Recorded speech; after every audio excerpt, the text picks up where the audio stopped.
Home with a bit of a cold that the kids have given me, so taking the opportunities to have a nice cup of herbal tea and to have a quick chat about kukris and show you my latest kukri acquisition.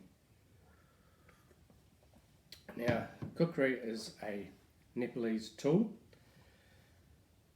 It's a forged tool. I've got several here. Now, the Nepalese didn't invent it. Almost certainly they obtained it from Alexander the Great, who invaded the Indian continent around 323 BC.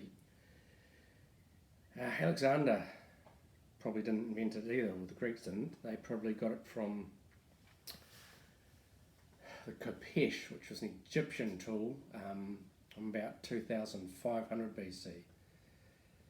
So they used it, got passed down to the Greeks, who called it the kopes, and made it sort of more of a small sword, whereas the kukri was kind of cross between a sword and an axe.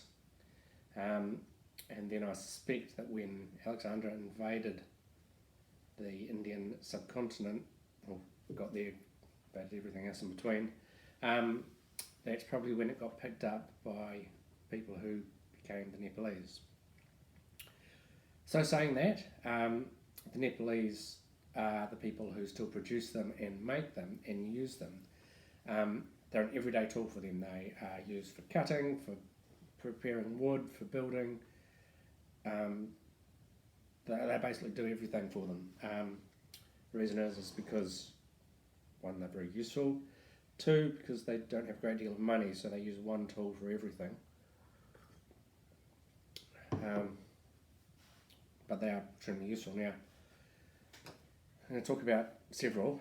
First one I got was this one, which is a Nepalese one made by Himalayan Imports. It's not in particularly good condition anymore, and it's not a particularly useful one. The problem with it is that it's so thick. We're talking about half inch at the back, so 12. Good 12mm spine, and now it's got a double fuller in here, which helps reduce the weight. And the weight of this particular one is 792 grams. Also, the handle is made for Western hands, and it's probably a little bit big. It's quite tarnished. It's made from 5160 spring steel. And they hammer it, heat it in the fire, hammer it, and then temper it eventually by pouring water onto the edge, getting this hard, keeping the spine a little bit soft. This is a particularly beautiful one, although not in good condition. It comes with traditional wood and buffalo sheath, and it's got a few little tools at the back, which are 2 small knives and an awl. Brass a little bit down here. Again, not exactly traditional, but traditionally made, forged, stick tang, going all the way through, peened over, rosewood and horn or bone inlays. Again, the pattern on this one, probably not traditional. Basically, it's like a small hatchet or something. It's heavy. Probably I'll use this more as a ornament now. I've got some other ones here. This one is American, and so it's debatable about whether it's just a curved knife or whether it's a kukri. Nepalese would say it's a curved knife. It was made by a guy, or designed by a guy called Reinhardt, who was a knife maker and a weapons designer, traditional weapons, so armour and rapiers and all sorts of stuff.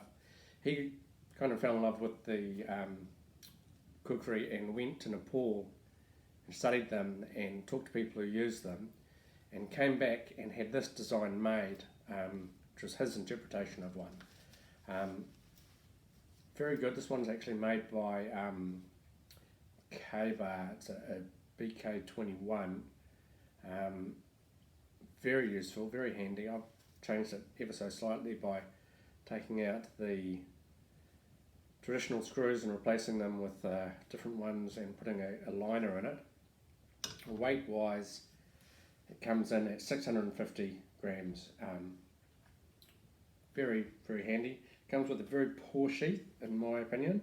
It works well, it's just not really well made, and it's not forged either. It's just ground out of basically 1095, although they call it something slightly different. This one, highly tarnished, maybe you call it. I don't know. This one is one that I made based on that other one, but just thought I'd have a go. Very sharp, made out of 01 tool steel. Again, not forged, just ground. 863 grams. Ebony handle, loveless bolts, liners. I never got around to making a sheath for it because I always found it just a bit too heavy. Not as heavy as the Nepalese one, but made from 5mm 01 tool steel. Just basically having a go, and it's fun, good, useful blade. Use it in the yard a lot. This is the latest one I've got. It comes from a company called Kailash blades. Now this is a genuine Nepalese one. Let's go through the weight quickly. So the weight on it is 566 grams. It's traditionally made, it's forged, it's a Western version of a traditional Nepalese one, so the handle's a little bit different. It's full tang, usually they would do a stick tang. It's got a traditional sheath, I think they called it a dap, wood with horn on the outside. This one's made by Kailash Blades. Now, they are a company that was working for some of the other kukri manufacturers and broke away because they were dissatisfied that the other kukri manufacturers had started to use plasma cutters and weren't forging steel and things. So these guys get 5160 spring steel, they forge it by sticking it in a fire, and one person holds the blade and another person smacks it with a hammer, and they cut the chunk of metal to shape. Then they roughly forge it again by smacking it with a hammer. Then they basically use a bench grinder with various wheels on it to grind it to shape, to cut the cho, to make the fuller in it, which is this here, and to get it to rough shape. And then what they do is they normalize it. Now that means they heat it up to around 600 degrees, stick it in the ground, just perched, and let it cool down to room temperature. They do that 3 times. Now that's to take all the stress out of the blade from beating it and hammering it. Before they do that, of course, they drill holes for the tang, and this has also been skeletonized. And this one you can see it's got tapered tang, which I particularly like. Then they heat it up again to around 820, and they do something that's only done by a couple of manufacturers in Nepal as far as I know, and they thrust it into oil. So they basically temper it like I do, like a lot of Western steel manufacturers do. This gives it a far superior temper to one that's just had water tipped on it. And then what they do is they put it in an oven, heat it to be somewhere between 205 and 230 degrees. They'll know the exact recipe. And they soak it in there for 2 hours. They take it out, let it cool to room temperature, repeat. They do that 3 times. So again, similar to what I do. Then they take it back to bench stones ground, and they finish shaping it, and then they dip it in water while they do that so it doesn't get too hot. and then they use buffing wheels and they polish it and polish it and polish it. And they do a very fine job. Now this is, I've used it quite a bit, is fantastic, extremely lively, very good blade. It was supposed to come sharp, and it didn't. Now I stropped it, and that improved it. Now one thing that has happened is that it's got a slight, I wouldn't say a chip, just need to do a bit of work with the stone to get rid of it. I then sharpened it with my TS Prof system and put a convex edge on it and went out and used it, and it was fantastic. Like I said, I just very slightly damaged just the tip, which means when you're cutting it through paper,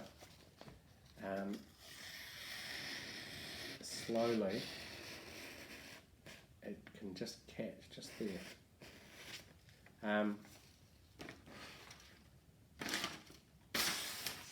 But I'll get rid of that shortly. So Kailash blades, they do all sorts of things. They do this. This is their version of a M43, which is a version of a World War II British issued knife for the Gurkhas, although they've tweaked it and adjusted it. But they do all sorts of things. They also do some unique stuff. They do kydex sheaths if you want kydex sheaths. This is a traditional wood handle, rosewood. They do micarta or bone or wood, all sorts of things, all sorts of different finishes. This is a polish finish, but you can get satin or you can get blackened blades, all sorts of things. Yeah, they do really, really good work. And if you're interested in getting a proper Nepalese kukri, Kailash Blades, definitely a company which I recommend, and their work top notch. I don't think I could produce anything nearly as fine as what they've done. So yeah, M43 Marshall, put a little stamp on it, and that's their maker's mark there. They also send you sort of email updates and photos of them producing it as they go along, which is a nice touch. So I'll do another review sometime of me using it, but at the moment I'm having a cup of tea and a sit down because something's knocked me for 6. Cheers guys.